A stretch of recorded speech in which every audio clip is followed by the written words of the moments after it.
గడప గడప కార్యక్రమం కానీ, ఆరోగ్య సురక్ష కానీ మొత్తం నియోజకవర్గం అంతా తిరిగారు.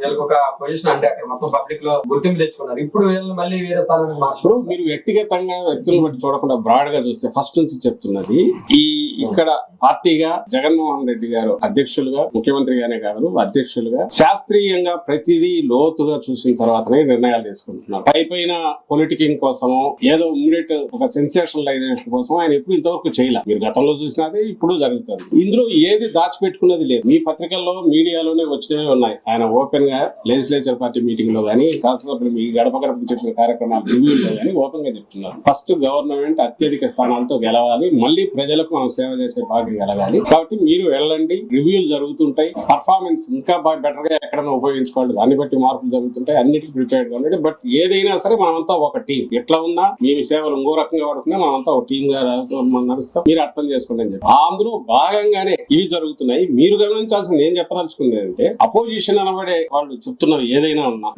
వాళ్ళు ఇంకా ఈ రోజు గాలిలో మాటలు చెప్పి మేము అది చేస్తాం ఇది చేస్తామని కనపడని, అసలు ఏం చేస్తున్నారో కూడా తెలియని రకంగా ఒక రకమైన కన్ఫ్యూజ్ చేసే ప్రక్రియ వాళ్ళు చేస్తూ, అసలు ఏ ప్రయత్నము చేయకుండా ఎక్కడ ఏ స్థానంలో ఎవరిని పెట్టగలమో కూడా ఆలోచన లేకుండా, అసలు పొత్తులంటూ ఆ పొత్తులకు దారి తెన్ను లేకుండా వాళ్ళు కొట్టుకుంటుంటే, ఈ పక్క మా పార్టీ జగన్మోహన్ రెడ్డి గారి నాయకత్వంలోని వైఎస్ఆర్ కాంగ్రెస్ పార్టీ నిర్భరంగా ప్రతిదీ అంచనా ఆచితూచి అడుగులు వేసుకుంటూ, ఇప్పటికే మీరే గమనించారు, ప్రజల్లో మమేకమై గడప గడపకు పూర్తి చేసుకున్నాం. ప్రజలకు సంబంధించిన కార్యక్రమాలు అవుట్ రీచ్ ప్రోగ్రామ్ కంటిన్యూస్ జరుగుతున్నాయి. అందులో భాగంగా రివ్యూలు చేసుకుంటున్నారు, సర్వేలు జరుగుతున్నాయి. ఇదంతా ఎక్కడి నుంచి వచ్చిందంటే, నేను ఇంతకుముందు అన్నట్టు శాస్త్రీయంగా ఆయన చేస్తూ వస్తున్నారు. అందులో భాగంగా జరుగుతున్న నిర్ణయాలే కాబట్టి శాసనసభ్యులు కన్విన్స్ చేయగలమన్న విశ్వాసం మాకుంది. అలాగే కొత్తగా ఎవరినైనా తీసుకునే వాళ్ళని కూడా మోటివేట్ చేసి ముందుకు పంపగలడం, పార్టీ మొత్తం వాళ్ళని కలుపుకొని టీం లాగా నడవడం, ఇవన్నీ సహజంగానే జరుగుతాయనే ధీమా మాకుంది. మీరు కూడా దాన్ని అలాగే అర్థం చేసుకోవాల్సిందిగా కోరుతున్నారు.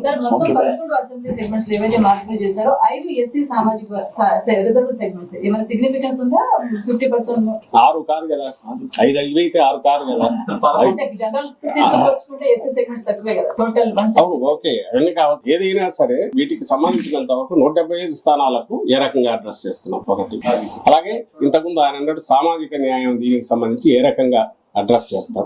ఏదైతే ముఖ్యమంత్రి గారు ఒక లక్ష్యం పెట్టుకున్నారో దానికి వీలైనంత పెద్దపీట వేస్తూ, అట్ ది సేమ్ టైం గెలుపు లక్ష్యంగా ఒక బ్యాలెన్స్డ్ అప్రోచ్ తో చేసే దాంట్లో ఇవి జరుగుతున్నాయి. పార్టీకి సంబంధించినంత వరకు ఎస్సీ కాన్స్టిట్యున్సీ ఎస్సీనే ఉంటారు, రారు, వేరే వాళ్ళు రారు కాబట్టి అది ఏం చేసినా దానికి ఎస్సీ ఎమ్మెల్యేనే అవుతారు కాబట్టి దాన్ని వేరే రకంగా చూడాల్సిన అవసరం కూడా లేదు. ఏదో ఎస్సీలు కాబట్టి ఇంకోటి చేశారని అట్లా మీరు 5 అంటే 6 ఈ వైపు ఉన్నాయి. ఇది చూడండి, భవిష్యత్తులో కూడా కొన్ని చేంజెస్ ఉంటాయి. కానీ ఏది జరిగినా చేంజ్ కోసం చేంజ్ చేయడం కాదు, లేదా తాత్కాలికమైన దీంతో చేసింది కాదు. ప్రతిదీ అర్థం చేసుకునే రకంగానే పూర్తి రోజు వాళ్ళని కూడా నచ్చ చెప్తున్నాం, అందరికీ కన్విన్స్ చేసి ఇచ్చేస్తున్నాం. ఆ ప్రక్రియలో భాగంగానే జరిగింది. దీంట్లో ఎక్కువ అనవసరమైన ఇవి అంటే మీరు వేరే ఇంటర్ప్రిటేషన్స్ లేకుండా ఏ స్ఫూర్తితో మా పార్టీ చేస్తుందో అధ్యక్షులు జగన్మోహన్ రెడ్డి గారు చేస్తున్నారు, దాన్ని ఆ స్ఫూర్తితో అట్టే అర్థం చేసుకోవాల్సిందిగా మనవి చేస్తున్నాం. అదే క్యారీ చేయాల్సింది మీడియా కూడా విజ్ఞప్తి.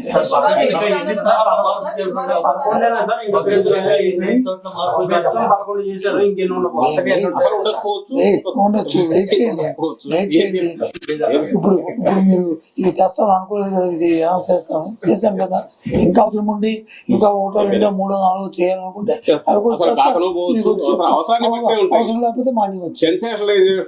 చంద్రబాబు నాయుడు 170 సీట్లు గెలిచిపోతామని సంకలకరేశాడు. ఇప్పుడు దిగజారిపోయాడు. ఓటమి భయం పుట్టుకుంది తాడేపల్లి ప్యాలెస్ లో. దానికోసం ఇప్పుడు 11 మంది ఇన్ఛార్జ్ ఒకటేసారి మార్చేశాడు. అంటే నాకైతే అర్థం కాల. 45 ఏళ్ళు నేను రాజకీయాల్లో ఉన్నాను కానీ ఎమ్మెల్యేలకు మంత్రులకు ట్రాన్స్ఫర్లు ఉంటాయని నాకు తెలియదు ఇంతవరకు. వాళ్ళు ఎన్నుకుంటారు ఆ నియోజకవర్గంలో, వాళ్ళకి మీరు సీట్ ఇస్తారు, అక్కడ దోపిడీ చేసేసి అక్కడ అన్పాపులర్ అయిపోయి ప్రజలు ఎప్పుడెప్పుడు ఈయన వదిలించుకోవాలంటే ఆ పాపాన్ని ఇంకొక నియోజకవర్గానికి అంటగడతాడంట. ఇక్కడ చెల్లని కాసు అక్కడ చెల్లుతుంది. అంటే ఎంత బ్రహ్మాండి వీళ్ళకు. ఎక్కడికి పోతున్నారు మీరు? 4.5 సంవత్సరాలుగా 5 సంవత్సరాలుగా మీ ఎమ్మెల్యేలు ఆంబోతుల మారిగా రోడ్డు మీద పడి ఎక్కడికక్కడ భయభ్రాంతులు చేశారు మీ వాళ్ళందరూ. మామూలు కూడా కాదు. ఆడపిల్లలకు రక్షణ లేకుండా పోయింది, ప్రజానీకం యొక్క ఆస్తులకు రక్షణ లేకుండా పోయింది. మీకు ఏ దొరికితే చేశారు, అది చేసి ఈ రోజు ప్రజలు రివోల్ట్ అయి తిరుగుబాటు చేసే పరిస్థితి వస్తే అందరినీ ట్రాన్స్ఫర్ చేస్తారంట. 5 మంది దళితుల్ని ట్రాన్స్ఫర్ చేశాడు. అందులో 3 మంత్రులు, 2 మంత్రులు దళితులు, ఒక బీసీ మంత్రి, ఇంకో పక్కన 3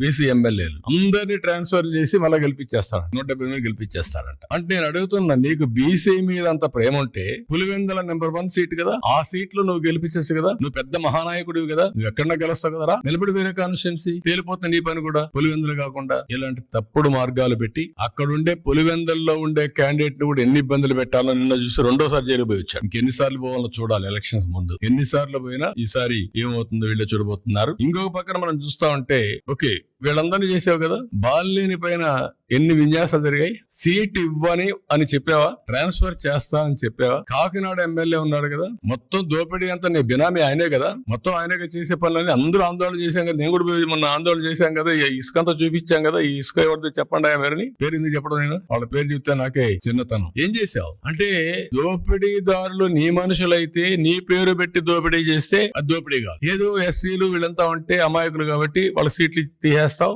బయట పంపించేస్తావు. ఇంకొక పక్కన మీరు చూస్తే ఇన్ని చెప్పావు. 100 కోట్ల రూపాయలు ఫైన్ వేశారు పుంగనూరు ఎమ్మెల్యే నీ మంత్రి. ఎవరేసారు? ట్రిబ్యునల్ లో ఎన్జిటిలో చాలా స్పష్టంగా జడ్జిమెంట్ ఇచ్చారు. 100 కోట్ల రూపాయలు ఫైన్ వేశారు. వీళ్ళు సుప్రీం కోర్టు పోతే 50 కోట్ల రూపాయలు కట్టమంటే కట్టారు. ఎవరి డబ్బులు ఇది? రాష్ట్ర ఎక్స్చెక్కర్ నుంచి కట్టారు, ప్రజలు కట్టే పన్నుల నుంచి కట్టారు. ఎందుకు మార్చాలా? మార్చే ధైర్యం ఉందా మీకు?